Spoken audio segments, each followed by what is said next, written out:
Haleluya, puji Tuhan. Saudara yang dikasihi Tuhan, selamat kita beribadah di dalam kasih Kristus. Mari saudara, kita akan mulai ibadah kita. Saya undang sidang jemaat bangkit berdiri. Kita naikkan pujian yang terutama di dalam hidup ini.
Mari kita berdoa. Bapa kami yang ada di dalam surga, kami berterima kasih kepadamu Tuhan untuk sore hari ini kalau kami boleh kembali ada di rumah-Mu. Ini semua karena anugerah-Mu Tuhan Yesus.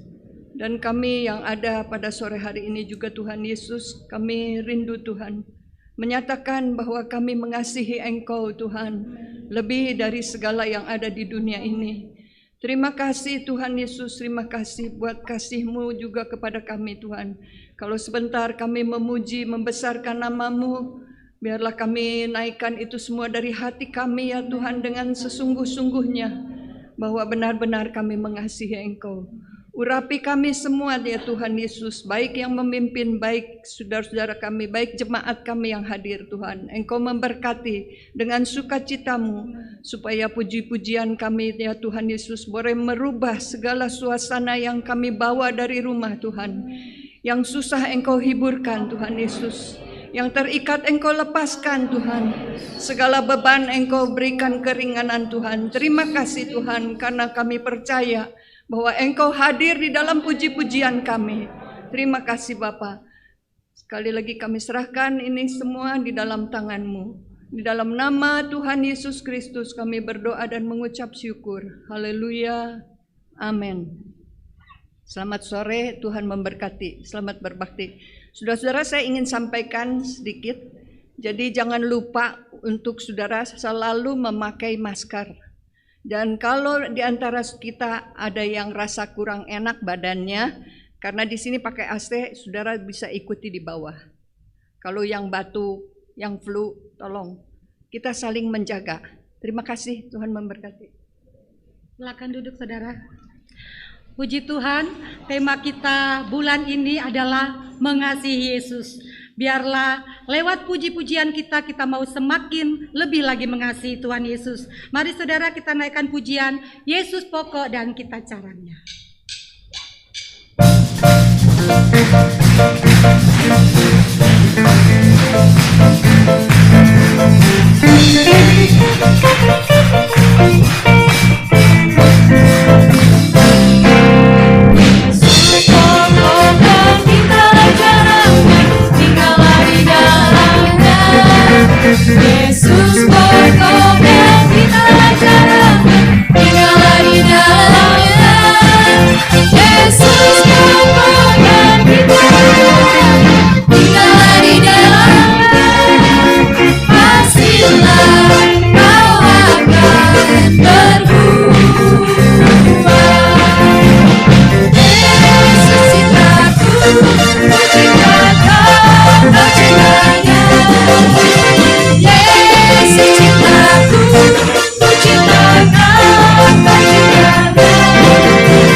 Kita mau terus tinggal di dalam Tuhan, kita mau berbuah bagi Tuhan.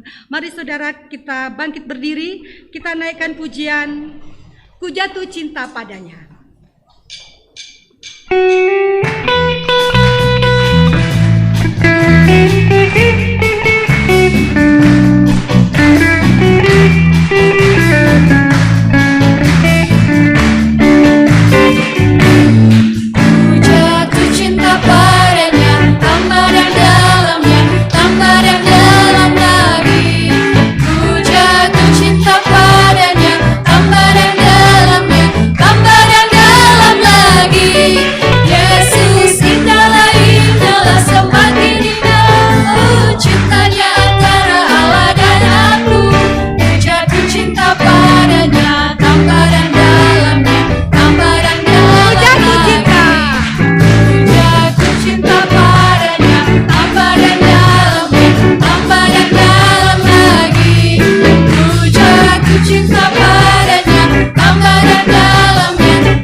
Puji Tuhan, saya memberi kesempatan bagi saudara yang mau menyaksikan cintanya Tuhan, silakan maju ke depan.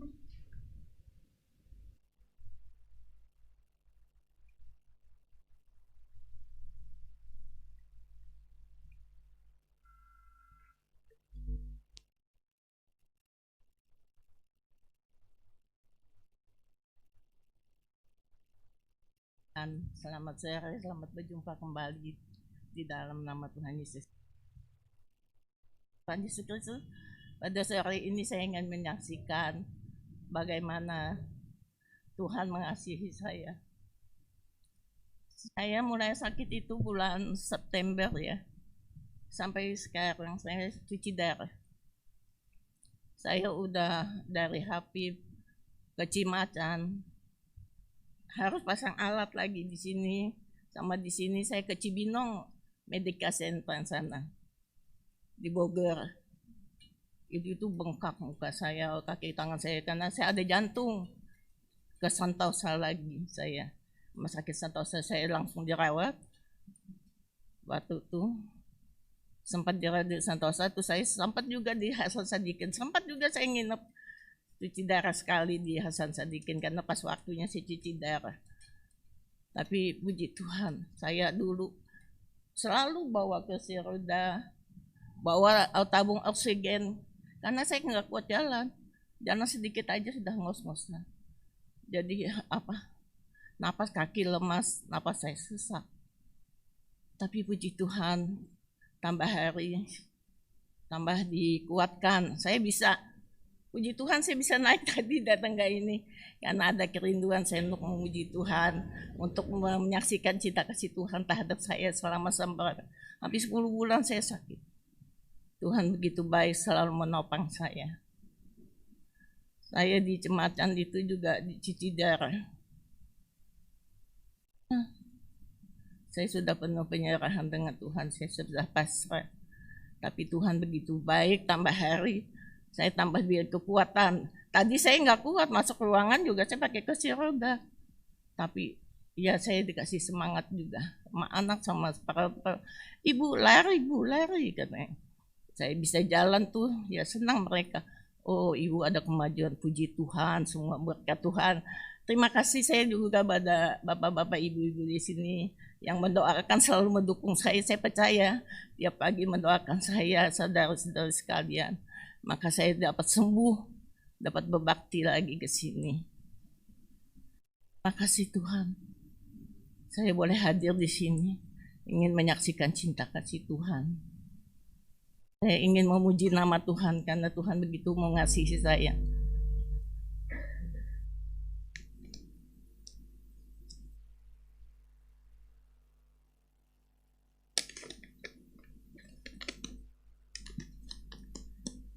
Kau Allah yang setia, Bapa yang mulia, kasih-Mu besar Tuhan. Kau pulihkan hidupku, Kaulah harapanku, hidupku dalam-Mu. Terima kasih Tuhan, Kau selamatkan hidupku. Dengan apa kan ku balas segala kebaikan-Mu? Segenap hatiku menyembah-Mu Yesus, ku bersyukur padamu selamanya.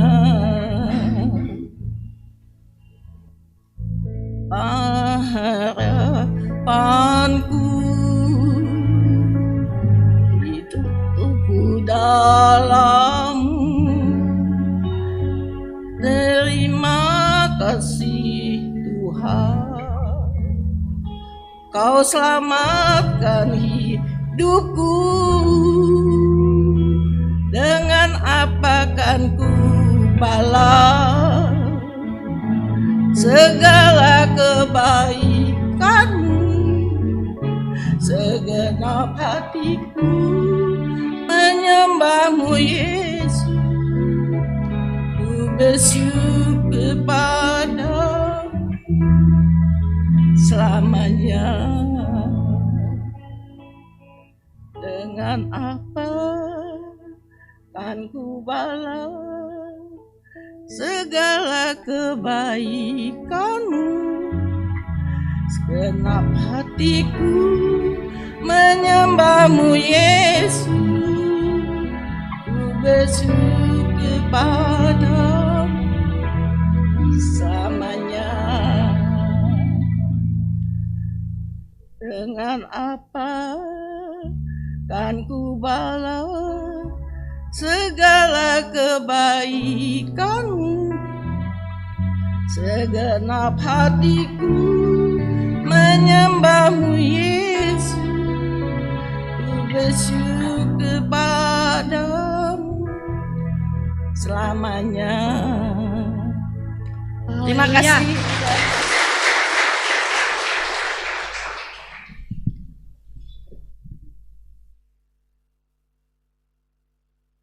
Selamat sore, saya juga mau menceritakan kasih Tuhan. Kamis minggu lalu ada adiknya pacar saya yang datang ke sini. Dia beres kuliah mau pulang ke Kendari, jadi saya ajak kegiatan di hari Kamis. Pulangnya saya antar. Saya pinjem mobil punya temen. Karena udah terlalu sore, jadi saya antar. Saya pinjem mau ngebut karena dia juga ngejar ibadah. Tapi mobilnya itu kayak ada yang aneh gitu. Mobil yang harusnya bisa ngebut tapi tanjakan nggak nyampe 40 km per jam udah nggak kuat. Nah, saya nggak ada cuman agak curiga, tapi ya udahlah, mungkin lagi memang kondisinya, karena kan mobilnya pun otomatis, jadi saya nggak bisa ngeharapin banyak gitu.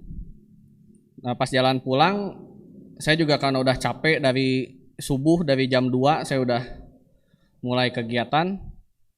Saya mau pulang, mau ngebut, tapi tetap mobil itu sebenarnya bisa ngebut karena dari Cipanas ke bawah bisa banget buat ngebut, tapi nggak tahu kenapa nggak bisa, nggak dikasih jalan lah, padet lah. Biasanya kalau bawa ambulan main masuk aja, tapi hari itu benar-benar kayak yang gimana gitu, agak rasanya kurang berani, terus ada banyak ketakutan gitu.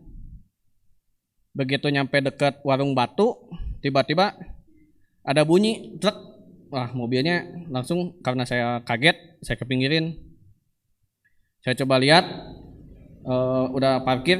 Saya lihat begitu saya masukin gigi buat jalan lagi, mobilnya ngegetar kenceng banget, sampai bunyinya kenceng banget. Saya telepon yang punya mobil, kebetulan bengkel juga, Ko Elvan yang Sumber Variasi. Saya pikir, waduh, kenapa ini mobil, jangan-jangan rusak gimana gitu kan. Saya yang pakai, katanya, waduh, kemungkinan transmisi dia datang.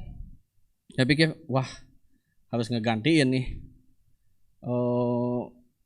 Mobil kayak gini gak tahu berapa banyak, padahal saya udah nggak punya uang. Saya coba ke sana, dia cek, dan lucunya orangnya nggak ngambek, malah ketawa-ketawa. Di situ begitu dilihat, dicek, ternyata mesinnya itu udah nyampe tanah. Mesin mobil itu yang sebelah kiri udah ada di tanah, jadi udah copot mesinnya. Saya juga bingung, waduh, harus ganti berapa saya segitu, mesinnya sampai jatuh gitu, sampai ke bawah. Padahal bawa mobilnya juga pelan-pelan, jalannya nggak hancur, gimana. Tapi Tuhan, aduh gimana ini, saya kalau ganti nggak punya uang kayak ganti segini, nggak tahu berapa bayarnya. Tapi puji Tuhan, saya nggak kenapa-napa. Dari mungkin ini juga penyertaan Tuhan gitu, saya nggak bisa ngebut. Mungkin ini juga ya apa yang dikasih Tuhan gitu buat saya selamat. Dan Ko Elvan juga malah, wah udahlah, gua mah bengkel ini masukin aja bengkel. Dia bilang, waduh, gantiin nggak nih? Ternyata puji Tuhan nggak ngegantiin sepeser pun. Dia bilang malah, ini mah udah aja. Aduh, di situ saya, terima kasih Tuhan udah selamat, nggak kenapa-napa sama sekali, biarpun pulang sampai malam. Tapi itu kebaikan Tuhan buat saya di hari itu, saya bersyukur banget. Terima kasih. Puji Tuhan. Puji Tuhan. Puji Tuhan, saudara, Yesus itu sungguh baik dalam kehidupan kita. Tiap-tiap hari Yesus selalu menolong kita. Mari saudara, kita bangkit berdiri, kita naikkan pujian hari lepas hari bertambah-tambah cinta indahnya.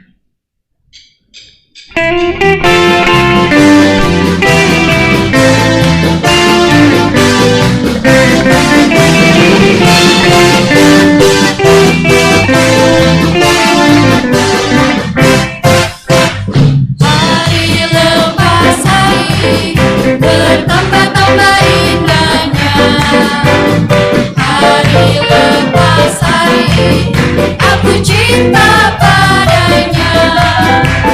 Yesus cinta saya, ku nanti kedatangannya. Hari lepas hari, bertambah-tambah indah. Minggu lepas minggu, minggu lepas minggu, bertambah-tambah indahnya. Minggu lepas minggu, aku cinta padanya. Yesus cinta saya, ku nanti kedatangannya. Minggu lepas minggu, bertambah bulan lepas bulan, haleluya. Bulan lepas bulan, bertambah-tambah indahnya. Bulan lepas bulan, aku cinta padanya. Yesus cinta saya, ku nanti kedatangannya. Bulan lepas bulan, tahun lepas tahun, tahun lepas tahun, bertambah-tambah indahnya. Tahun lepas tahun, aku cinta padanya. Yesus cinta saya, ku nanti kedatangannya. Tahun lepas tahun, bertambah-tambah indahnya. Haleluya. Saudara, kita persiapkan hati kita untuk mendengarkan firman Tuhan. Kita naikkan pujian, Aku Mengasihi Engkau Yesus.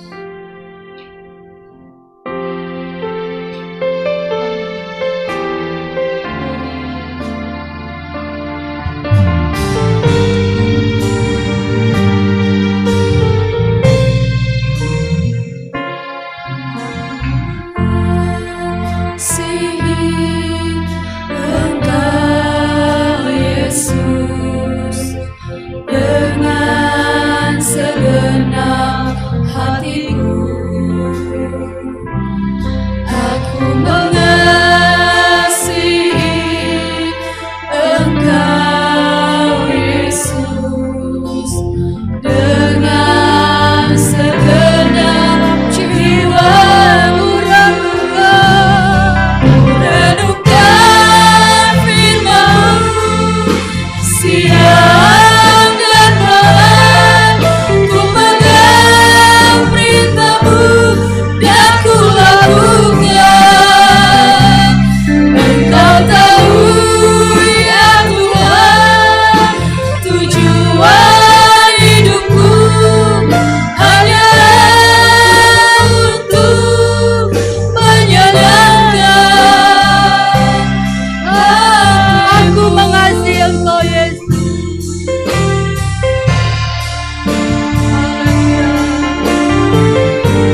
kasih Kristus, nanti saya mohon Bapak Kingking berdoa buat kita semua.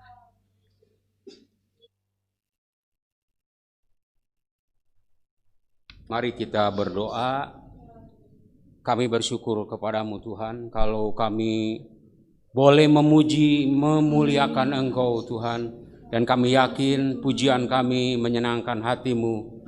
Dengan sukacita Tuhan, kami juga diberkati dengan sukacita yang daripadamu. Kalau sebentar kami mau mendengarkan firman-Mu, urapi kami semua Tuhan. Hamba-Mu urapi dengan urapan yang daripadamu. Ada begitu banyak kerinduan di dalam hati kami Tuhan. Ada begitu banyak kebutuhan kami. Tapi kami yakin lewat firman Tuhan Engkau memberikan jawaban kepada kami. Yang lemah dikuatkan, yang susah dihiburkan Tuhan. Yang sakit disembuhkan. Inilah yang menjadi harapan kami. Terima kasih Tuhan Yesus. Kami siap mendengarkan firman-Mu hanya di dalam nama Tuhan Yesus Kristus. Haleluya. Amin. Silakan duduk saudara. Firman Tuhan akan dilayani oleh Bapak Pendeta Revi Awondatu. Saya persilakan. Puji Tuhan.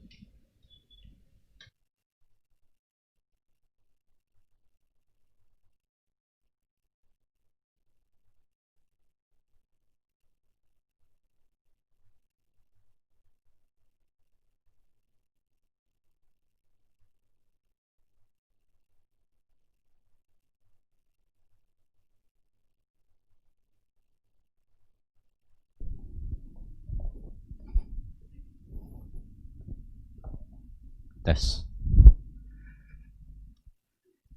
Haleluya.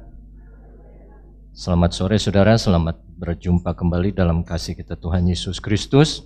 Seperti biasa saya senang melihat sekian banyak yang datang pada sore hari ini. Ini karena menandakan bahwa kasih Tuhan masih ada beserta kita semua. Dan bagaimana saudara juga mengasihi Tuhan kita Yesus Kristus. Oleh karena itu kita semua boleh berkumpul ada sini karena kebaikan Tuhan. Saya agak kaget karena saya lihat ada Om Edi Budiawan yang jauh-jauh dari Pasir Nangka, Om sengaja. Dan saudara, satu hal yang saudara perlu ketahui mengenai Om Edi, yaitu lagu yang tadi dinyanyikan sebelum firman Tuhan adalah lagu favoritnya beliau. Selalu dikatakan kalau di kelas ya Om ya, betul nggak kita merenungkan firman Tuhan itu siang dan malam katanya. Apa cuman bacanya minggu dan minggu saja. Jadi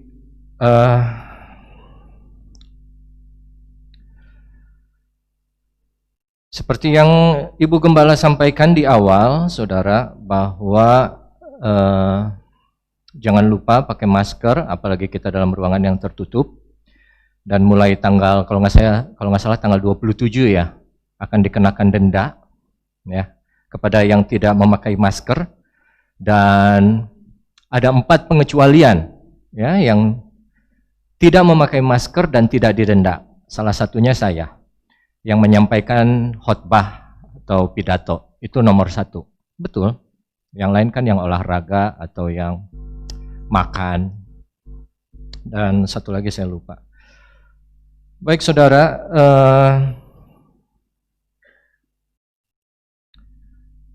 sore hari ini kita akan belajar dari satu tokoh yang sudah kita lihat juga 2 minggu yang lalu, yaitu Yusuf. Kita akan belajar 3 hal atau 3 tanda dari seseorang yang akan diangkat oleh Tuhan. Mari kita buka bersama cerita mengenai Yusuf ini di Kejadian 39. Jadi tolong perhatikan ya, jangan saudara pikir, wah ini khotbah yang 2 minggu lalu. Bukan. Yang 2 minggu lalu saya khotbah tentang Yusuf, Daud, dan Petrus ya perbandingannya. Kalau sekarang kita hanya lihat satu tokoh Yusuf saja. Kejadian 39 ayat yang kita mulai ayat yang pertama.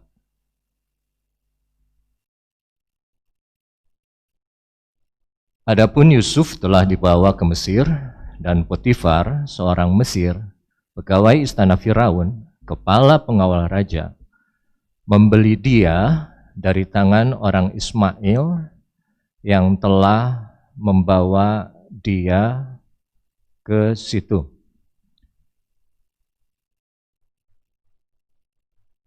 Tapi Tuhan menyertai Yusuf sehingga ia menjadi seorang yang selalu berhasil dalam pekerjaannya. Maka tinggallah ia di rumah tuannya orang Mesir itu. Berikut.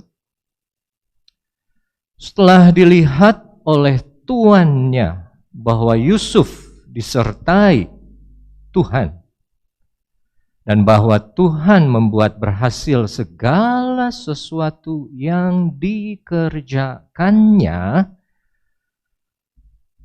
maka Yusuf mendapat kasih tuannya dan ia boleh melayani dia. Kepada Yusuf diberikannya kuasa atas rumahnya dan segala miliknya diserahkan pada kekuasaan Yusuf.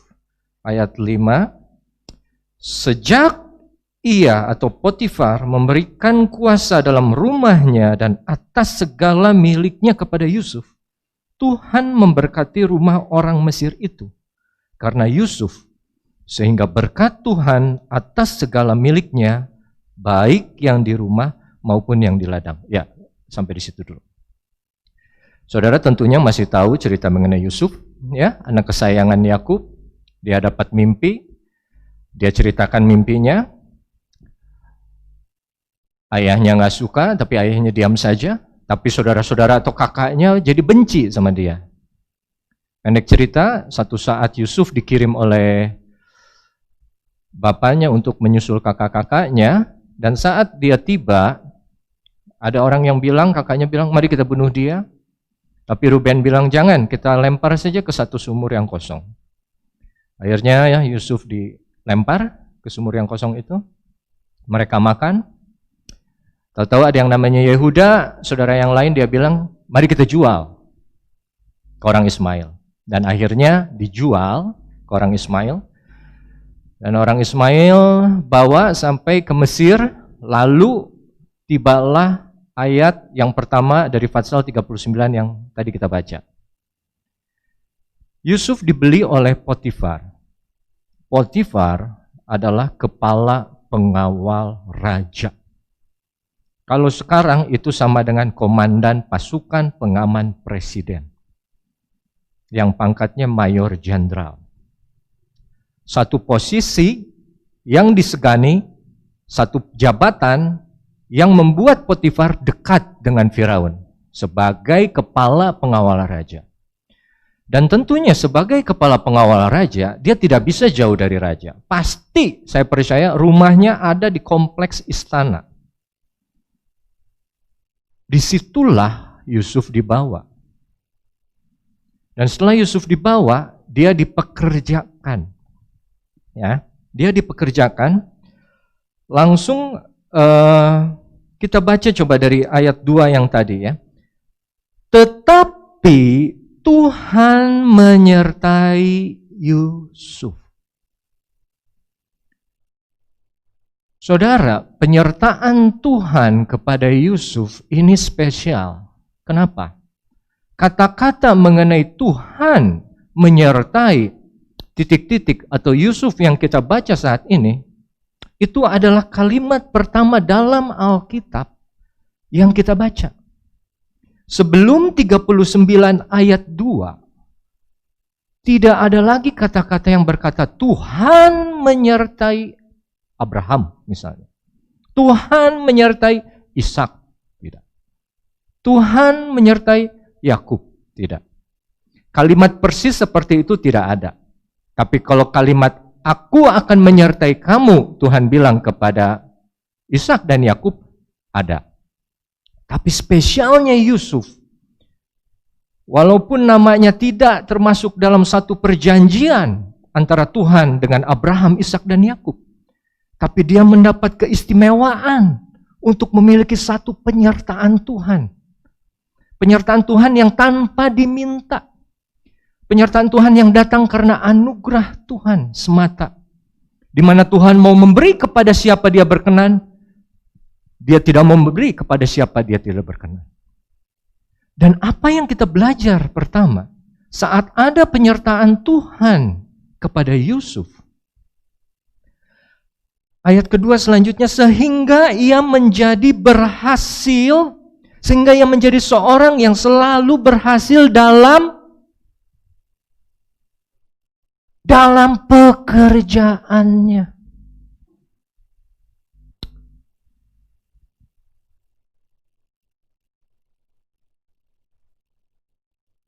Kalau kita bicara mengenai penyertaan Tuhan, kita lihat saat bangsa Israel keluar dari Mesir,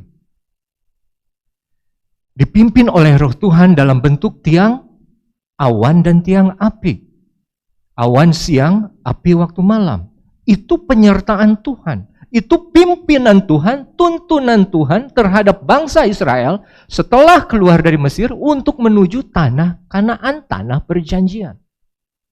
Ada penyertaan Tuhan. Ingat.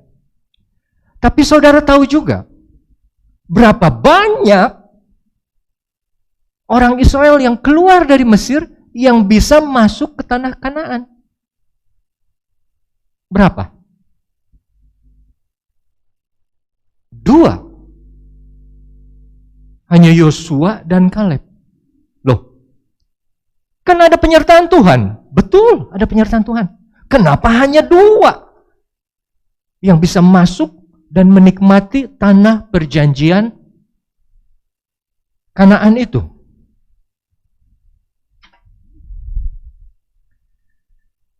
Saudara perhatikan, ada saatnya Tuhan menyatakan penyertaannya kepada bangsa Israel. Laut Teberau dibelah. Air lempar kayu jadi manis. Batu karang dipukul keluar air. Musa mengangkat tangan, bangsa Israel menang atas Amalek. Segala mujizat yang luar biasa terjadi. Mana turun dari langit. Burung puyuh menjadi daging. Makanan bangsa Israel selama 40 tahun. Ada penyertaan Tuhan, tapi tetap yang masuk ke tanah perjanjian hanya 2. Kenapa? Karena penyertaan Tuhan harus diimbangi dengan respon kita sebagai umatnya. Tuhan sudah memimpin, Tuhan sudah menunjukkan pembelaannya, Tuhan sudah membukakan berbagai macam hal yang tidak mungkin terjadi saat itu. Segala macam tantangan Tuhan sudah buka. Tapi tetap hanya 2 orang saja yang masuk ke tanah Kanaan. Pada kasus Yusuf, dikatakan ayat 2, ia menjadi seorang yang berhasil dalam pekerjaannya. Kalau Yusuf tidak bekerja, dari mana akan terlihat penyertaan Tuhan dalam hidup dia? Karena di ayat ketiga, kata-kata berikutnya, setelah dilihat oleh tuannya bahwa Yusuf disertai Tuhan, penyertaan Tuhan akan nampak melalui apa yang kita lakukan, apa yang kita kerjakan.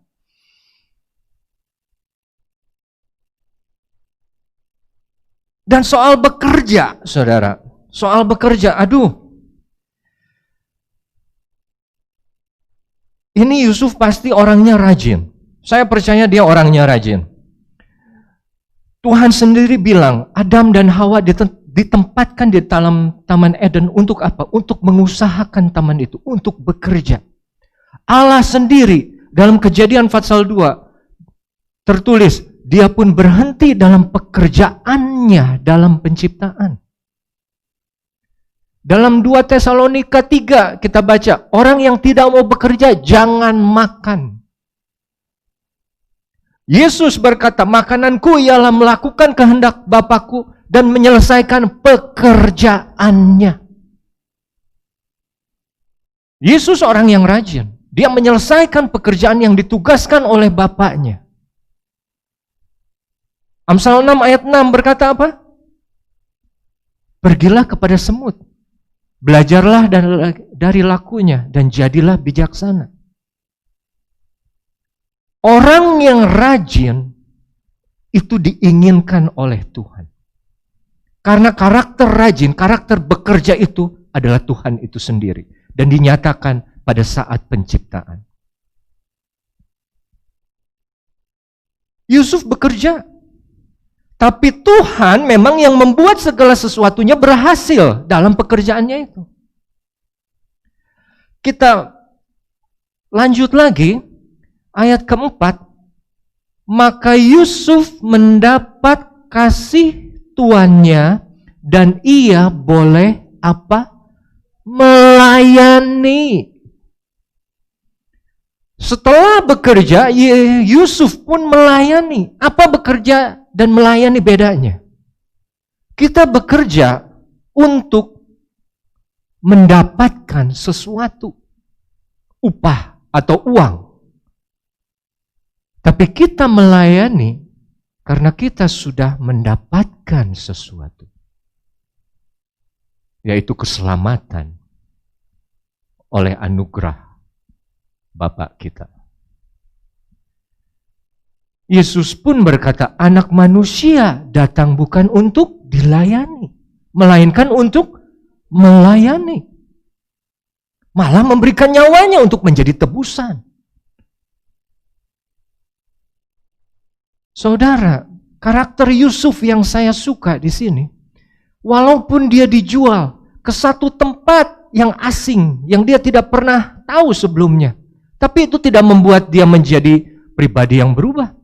Dia tetap mau bekerja dan melayani. Melayani tidak saja karena kita sudah mendapatkan sesuatu. Kita bekerja, kita mengharapkan menerima. Tapi kalau melayani, kita diharapkan untuk selalu memberi. Tanpa pamrih, tanpa berharap sesuatu kepada diri kita sebaliknya. Dan itulah yang dituntut dari anak-anak Tuhan. Kita jangan jadi pemalas. Makanya Kolose 3 ayat 23 berkata, coba kita buka Kolose 3 ayat 23. Apapun juga yang kamu perbuat, perbuatlah dengan segenap hatimu seperti untuk Tuhan dan bukan untuk manusia.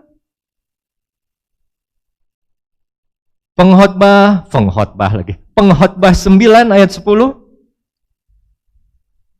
Segala sesuatu yang dijumpai tanganmu untuk dikerjakan, kerjakanlah itu sekuat tenaga.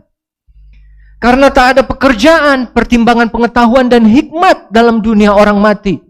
Kemana engkau akan pergi? Maksudnya apa? Saat kita hidup ada kesempatan untuk bekerja, bekerja. Karena begitu kita mati, kita sudah tidak bisa berbuat apa-apa lagi. Jangan malas.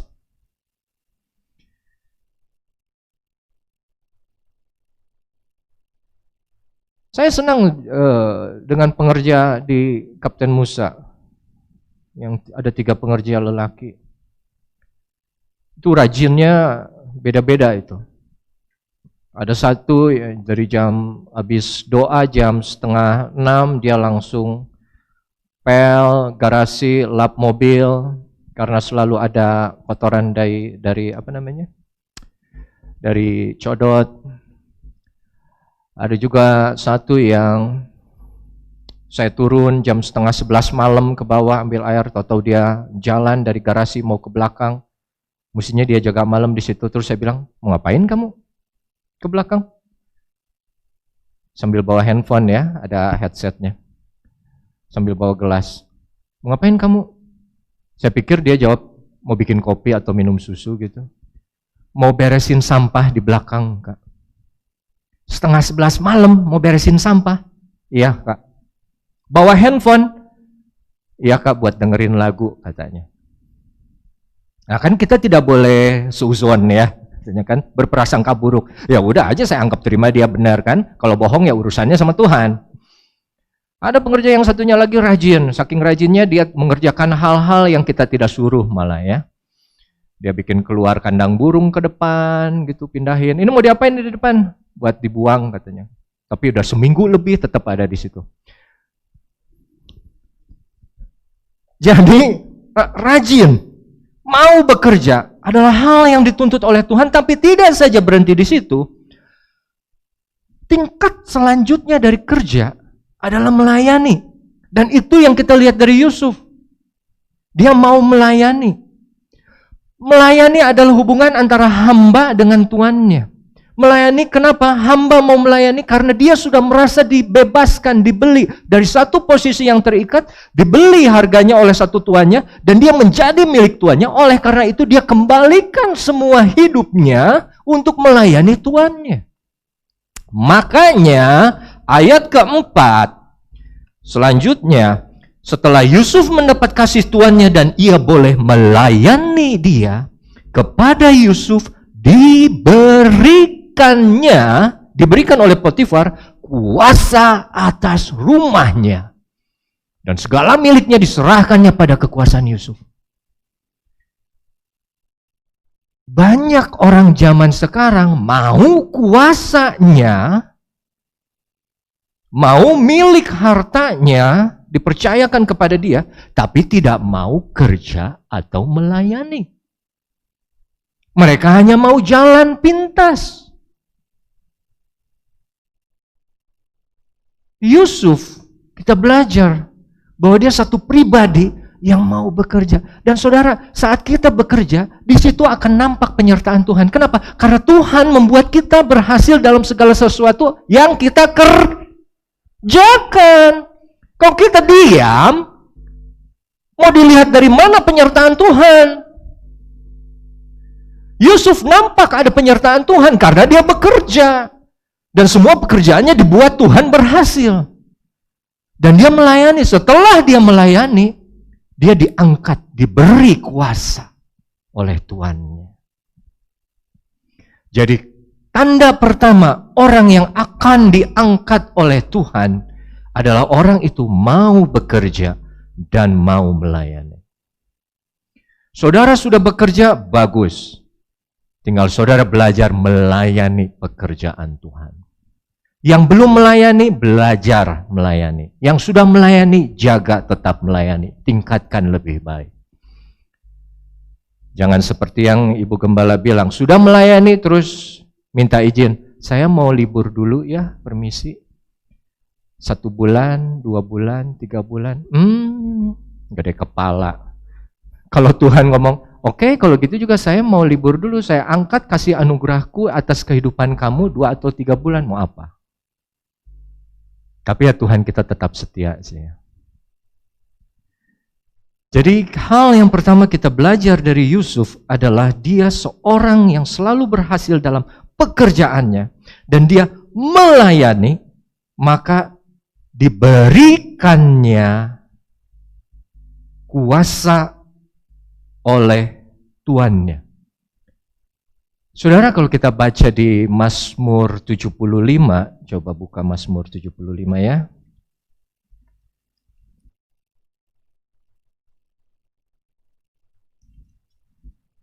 Ayat yang ke-7.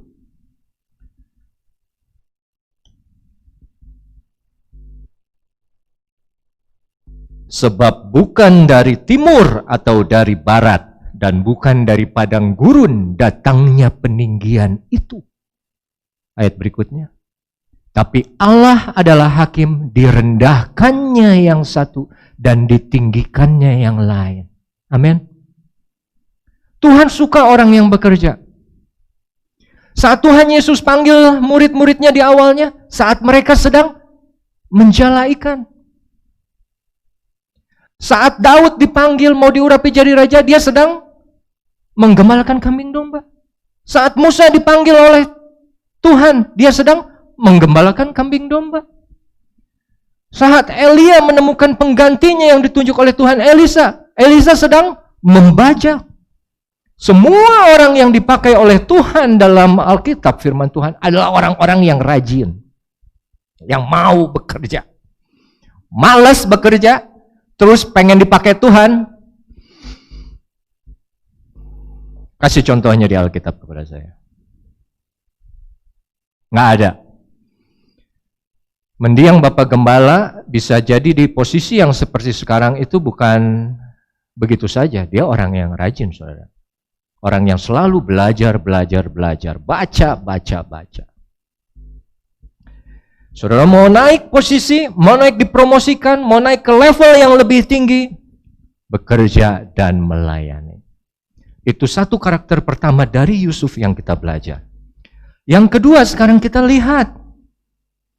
Kejadian 39, nah ini cerita yang tentunya sudah terkenal, yaitu dia digoda oleh istri Potifar.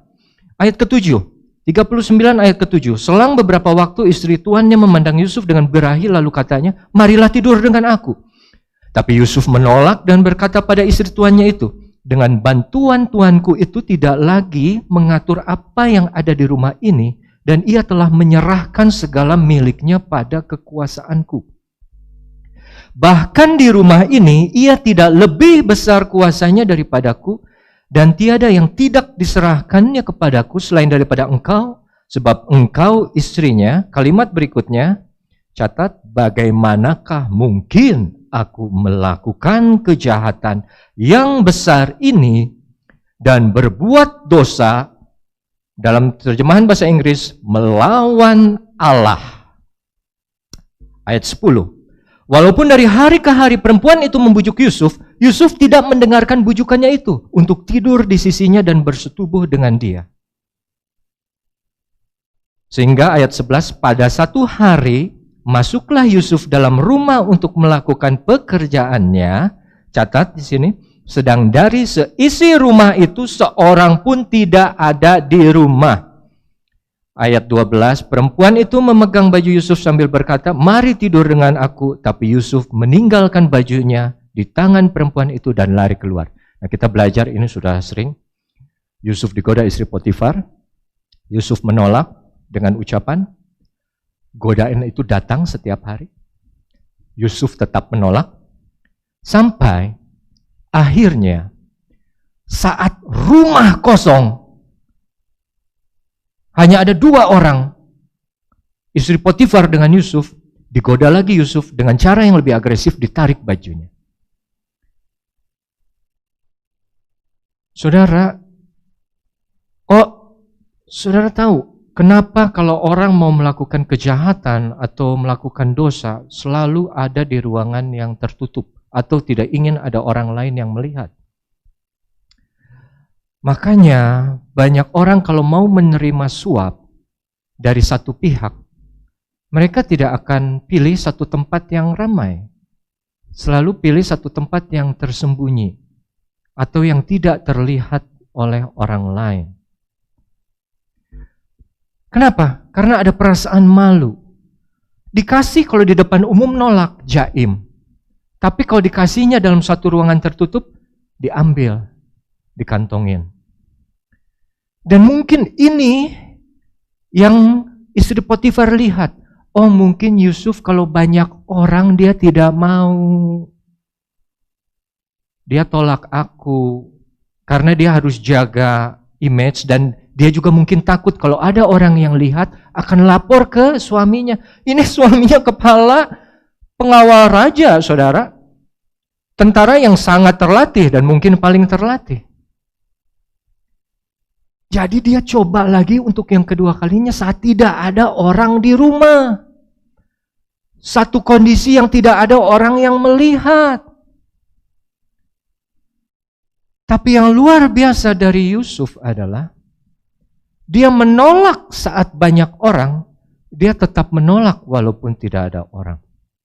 Dia menolak di tengah-tengah keramaian, tapi di kesepian, di kesendirian pun dia tetap menolak. Ini yang kita sebut karakter orang yang berintegritas. Jadi karakter kedua yang kita belajar dari Yusuf adalah dia orang yang berintegritas. Integritas ini menandakan satu pribadi yang kalau di Alkitab yang tidak bercela, tidak ada salahnya. Memiliki nilai-nilai yang baik.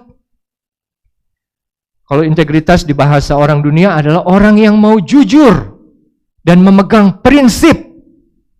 Prinsip. Saya pernah cerita dan saya akan ulang lagi. Dulu kalau orang masuk Pertamina itu cuma 2 pilihannya. Kalau lu jujur, you akan keluar nggak lama lagi. Tapi kalau lu mau tinggal situ, you akan menjadi bagian dari mereka, yaitu KKN. Orang yang berintegritas dia akan pilih keluar. Tapi tidak semua orang berintegritas, walaupun orang Kristen sekalipun. Saya ada tahu satu orang yang di situ, dia masuk ke Pertamina, dia orang Kristen, dia bagian dari satu paduan suara, dia biayai paduan suara itu ke luar negeri dengan uangnya. Dari saat saya di UPH saya tahu mengenai itu.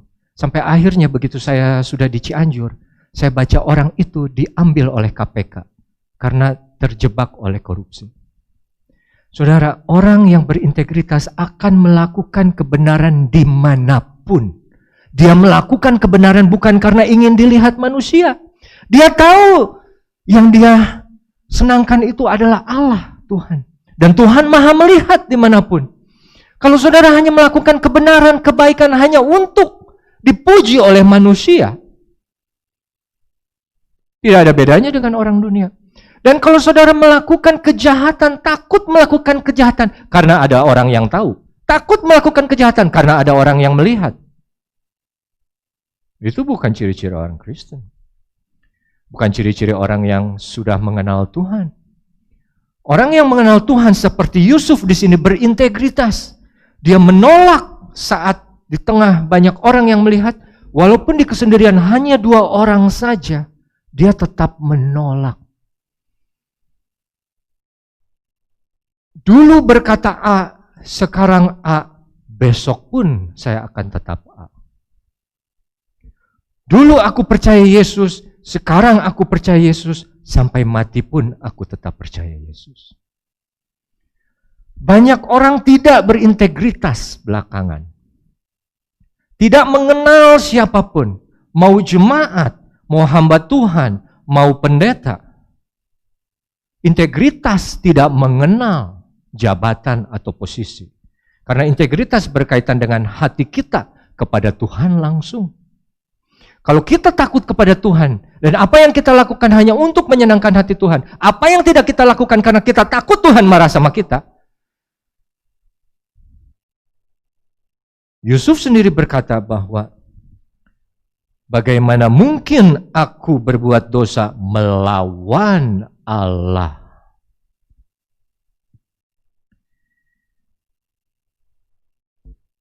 Ciri yang kedua, orang yang akan diangkat oleh Tuhan adalah dia memiliki integritas. Satu iman yang tidak dipengaruhi oleh godaan maupun situasi. Yang ketiga, saudara, yang terakhir kita akan belajar, saya udah 1/2 jam ya bicara. Nah, selanjutnya kita tahu perempuan itu langsung memfitnah Yusuf dan berteriak-teriak. Akhirnya Yusuf dijebloskan ke dalam penjara oleh Potifar. Bagus tidak dihukum mati. Ya karena tentunya ada penyertaan Tuhan ya. Nah, mari kita baca langsung saja loncat ke Fatsal 39 ayat yang ke-20. Lalu Yusuf ditangkap oleh tuannya dan dimasukkan ke dalam penjara, tempat tahanan-tahanan raja dikurung. Jadi khusus, ini penjaranya pengawal raja. Demikian Yusuf dipenjarakan di sana. Dan ini yang saya suka, ayat 21. Kembali, tetapi Tuhan menyertai Yusuf. Ini sama aja dengan yang pertama. Memang Tuhan juga sudah menyertai Yusuf. Tapi ada plusnya di situ, dan melimpahkan kasih setianya kepadanya. Dan membuat Yusuf kesayangan bagi kepala penjara itu.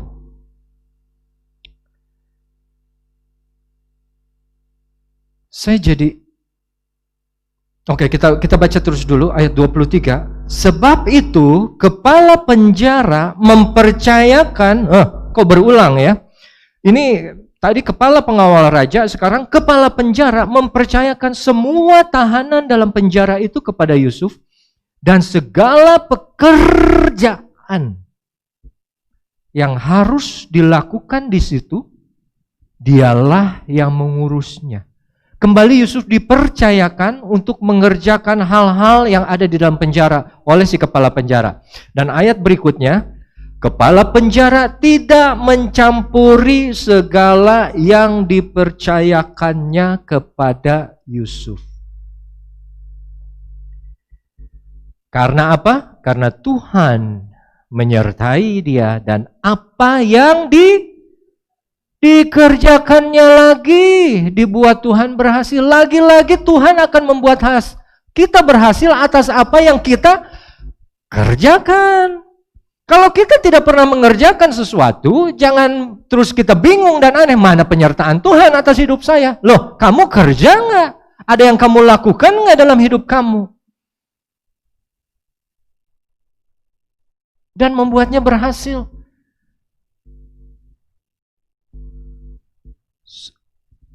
Ayat 23 bilang kepala penjara tidak mencampuri segala yang dipercayakan. Kita juga belajar kalau sudah kita mempercayakan sesuatu kepada bawahan kita atau kepada siapa yang kita sudah percayakan, kita harus tahu, kita jangan campuri lagi itu. Karena kita sudah kasih kepercayaan kita kepada dia. Tapi kadang-kadang mungkin karena kita lihat dia punya kerja belum begitu bagus, maka kita banyak campur atas apa yang kita percayakan kepada dia. Karena kita ingin pekerjaannya itu baik. Tapi Yusuf tidak. Kenapa? Karena Tuhan yang menyertai dia dan membuat segala sesuatu yang dikerjakannya dibuat Tuhan berhasil. Kuncinya dikerjakannya. Dan Yusuf itu bekerja. Saya nggak mau, kebanyakan orang cuma ngeluh atas segala situasi yang ada saat ini. Waduh, sekarang COVID, sekarang corona beginilah, usaha turunlah. Betul, usaha turun. Bisnis omsetnya turun, betul, bisnis omsetnya turun. Ada yang di PHK, betul. Tapi saya percaya kalau kita masih mau bekerja, Tuhan pasti buka jalan. Tuhan kasih ini otak. Cuman malasnya.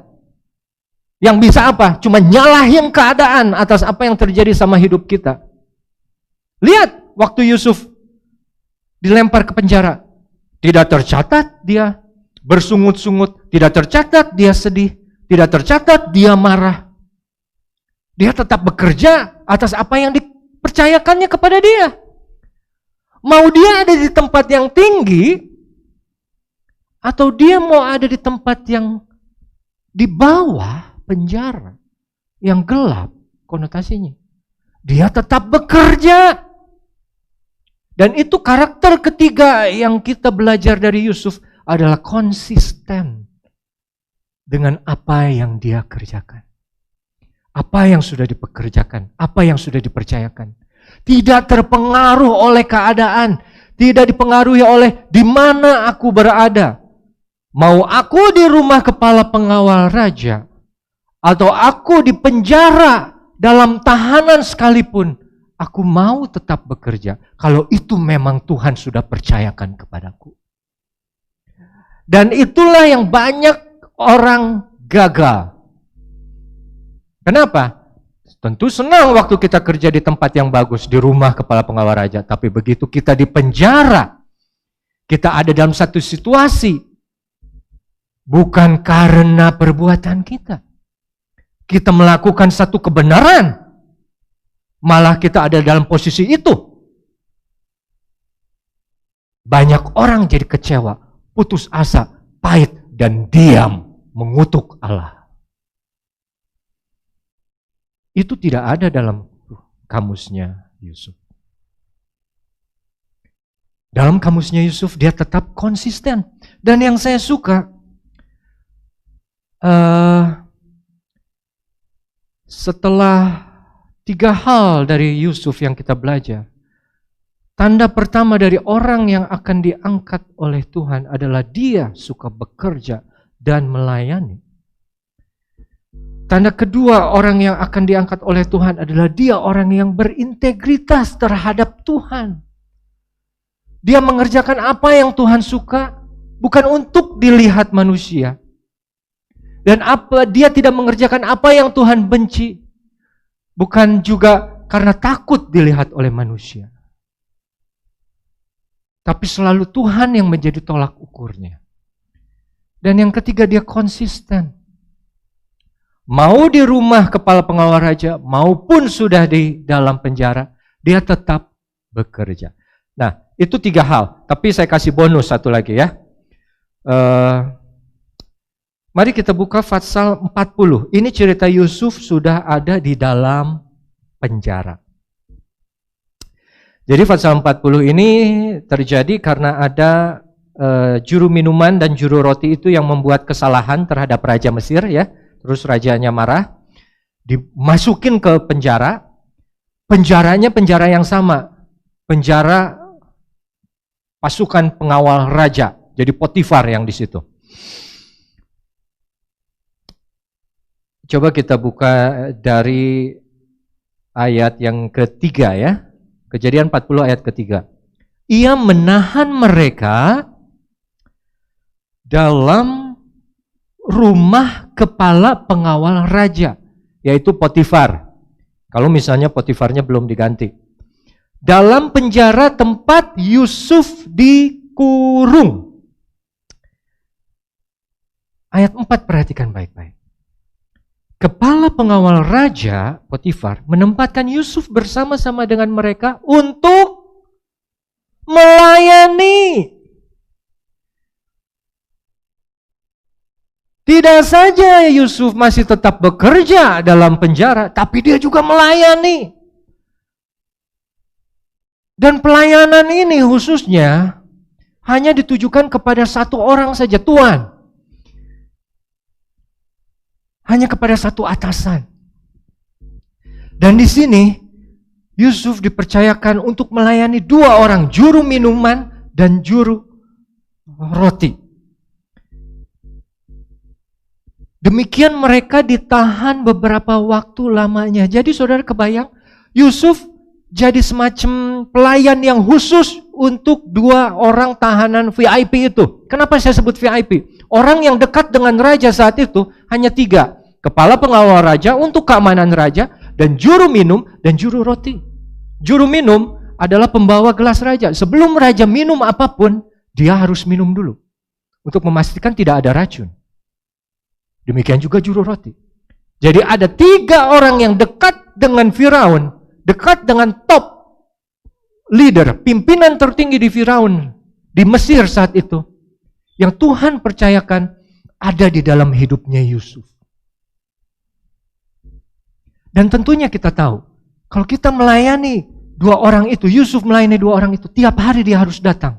Pagi dia harus datang, melayani segala kebutuhannya. Tentu ada percakapan yang terjadi. Dan dia bisa belajar setiap hari bagaimana situasi mengenai istana Firaun. Dan ini yang saya suka, ini poin bonus yang saya bilang mau diberikan itu. Ayat kelima, pada satu kali bermimpilah mereka keduanya, baik juru minuman maupun juru roti Raja Mesir yang ditahan dalam penjara itu. Masing-masing ada mimpinya pada satu malam juga, dan mimpi masing-masing itu ada artinya sendiri. Ayat 6 yang bonusnya kita akan baca. Ketika pada waktu pagi Yusuf datang kepada mereka, segera dilihatnya bahwa mereka bersusah hati.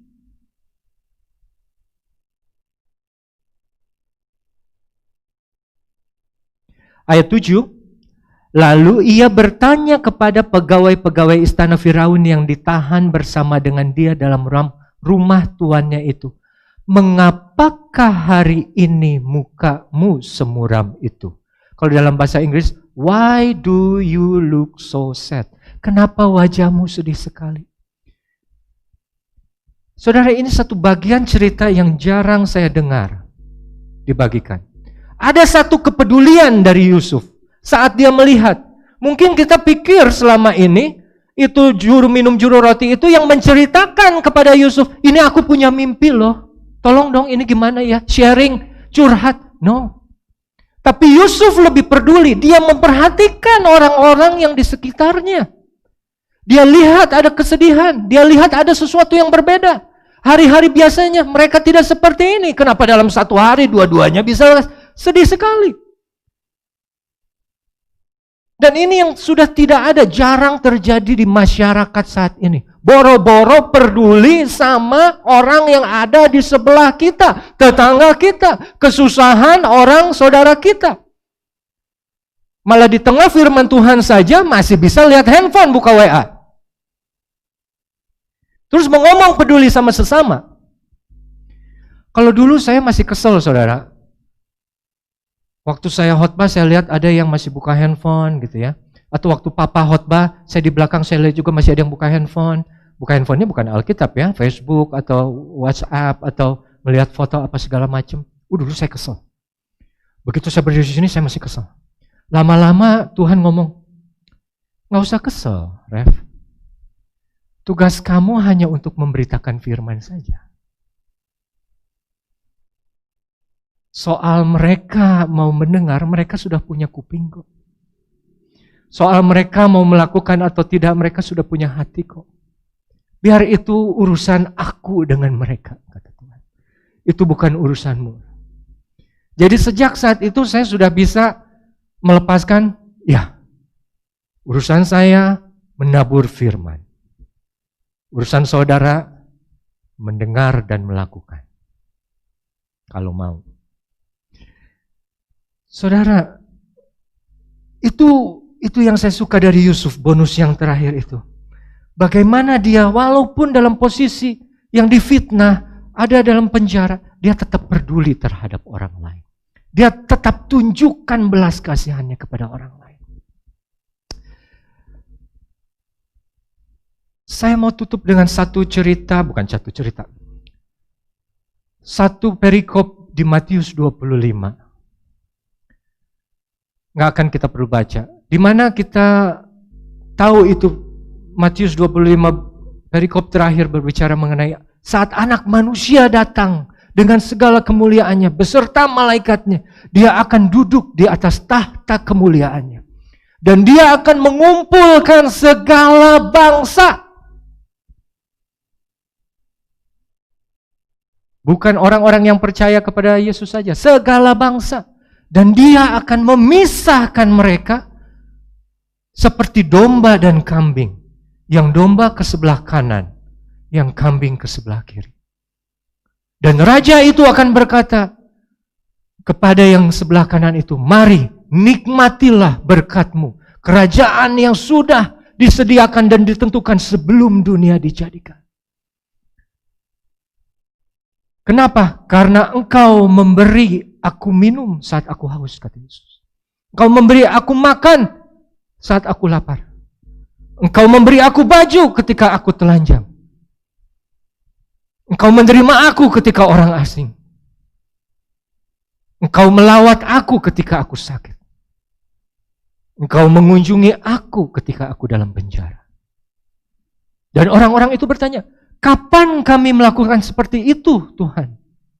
Saat engkau melakukan hal tersebut kepada mereka yang kurang beruntung itu, engkau sudah melakukannya untuk aku. kepada yang sebelah kirinya, Yesus berkata, yang kambing itu, enyahlah daripadaku, masuklah ke dalam api yang kekal itu untuk menerima hukuman yang selamanya. Karena engkau tidak memberi aku minum saat aku haus. Engkau tidak memberi aku makan, tidak memberi aku pakaian. Engkau tidak menerima aku, engkau tidak melawat aku, engkau tidak mengunjungi aku. Tapi apa jawab mereka? Kapan Tuhan kami melihat engkau lapar dan haus dan kami tidak melayani engkau? Saat ada orang yang perlu seperti itu dan engkau menolak untuk melayani mereka.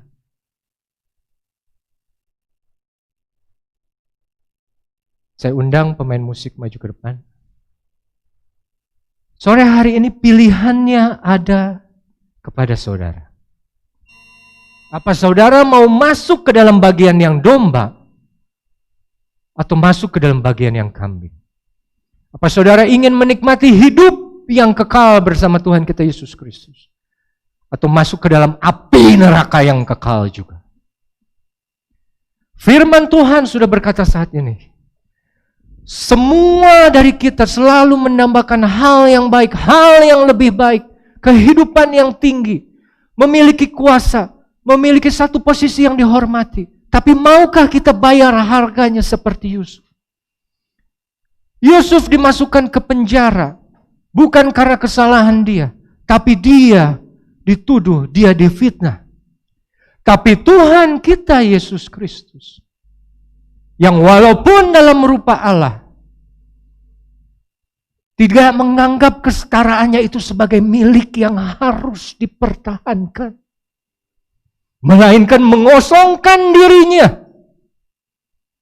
mengambil rupa seorang hamba dan menjadi sama dengan manusia. Dan dalam keadaannya sebagai manusia, ia taat sampai mati, bahkan mati di kayu salib. Oleh karena itu, Allah mengaruniakan kepadanya nama di atas segala nama, yaitu Yesus. Supaya segala sesuatu yang di langit, di atas bumi, di bawah bumi, bertekuk lutut. Dan semua lidah mengaku bahwa Yesus Kristus adalah Tuhan dan Raja. Hidup kita harus berdasarkan apa yang Tuhan Yesus perbuat. Apa yang Tuhan sudah lakukan. Yusuf hanyalah contoh, tapi panutan kita adalah Yesus. Yusuf dijerumuskan ke dalam penjara bukan karena salah dia. Dia dituduh. Tapi Yesus turun menjadi hamba, taat sampai mati, karena dia sendiri yang bersedia. Oleh karena itu, Tuhan meninggikan dia. Saudara mau tinggi, saudara mau menerima berkat Tuhan, contohlah Yesus. Saudara harus siap menjalani prosesnya. Saudara harus memiliki pekerjaan. Saudara harus memiliki pelayanan. Integritas, iman yang tidak terpengaruh atas godaan. Juga konsisten, taat sampai mati seperti Yesus. Oleh karena itu, barang siapa yang mendengar dan melakukan firman Tuhan, hendaklah ia akan mendapat berkat-berkat rohani yang luar biasa.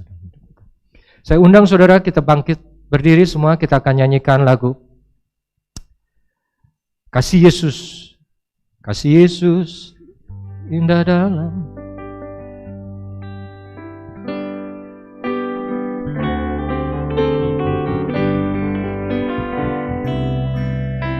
Haleluya Yesus. Mari kita angkat pujian ini dengan iman bahwa hanya kasih ini saja yang membuat segalanya. Kasih Yesus indah dalam hidupku, menghiasi hati dan jiwaku. Ku tak dapat hidup tanpa kasih-Mu Tuhan. Pegang tanganku sepanjang jalanku. Kasih Yesus, kasih Yesus mengalir dalam seperti sungai yang tak pernah kering. Kasih Yesus membebat hatiku. Dalam kasih-Mu ku merasa teduh. Kasih Yesus mengalir. Saya undang dengan hormat Bapak Petrus untuk maju ke depan dan berdoa. Kering kasih Yesus membebat hatiku. Dalam kasih-Mu ku merasa teduh. Haleluya. Bapak Petrus, kasih Yesus mengalir dalam seperti sungai yang tak pernah kering.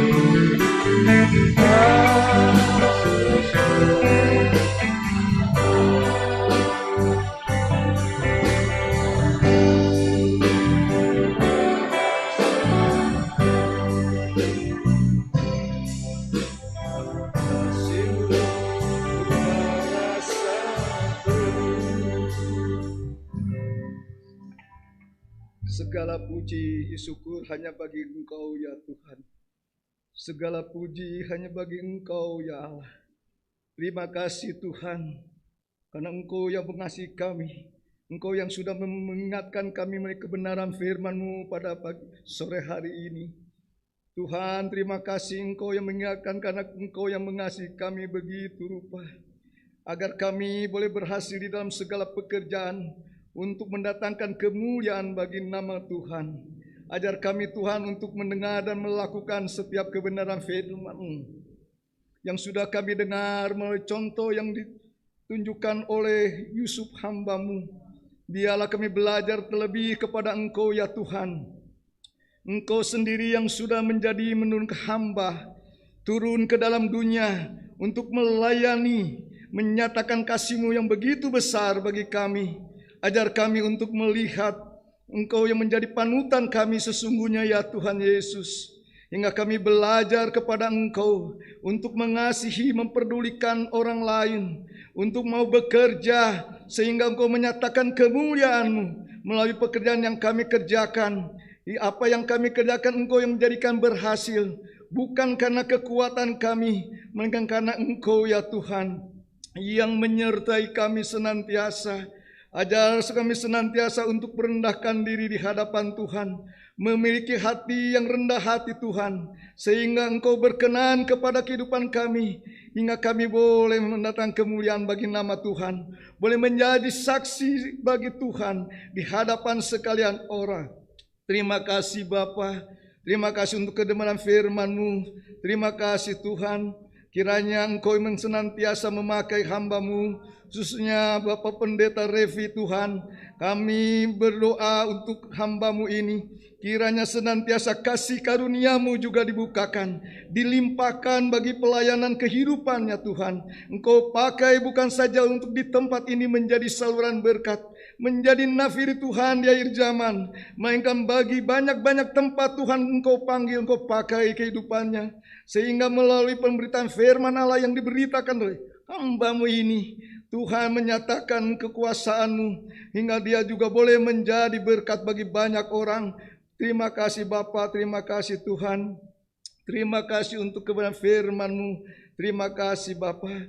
Kami serahkan semuanya hanya di dalam tangan Tuhan. Penyertaan-Mu senantiasa ada dalam hidup kami.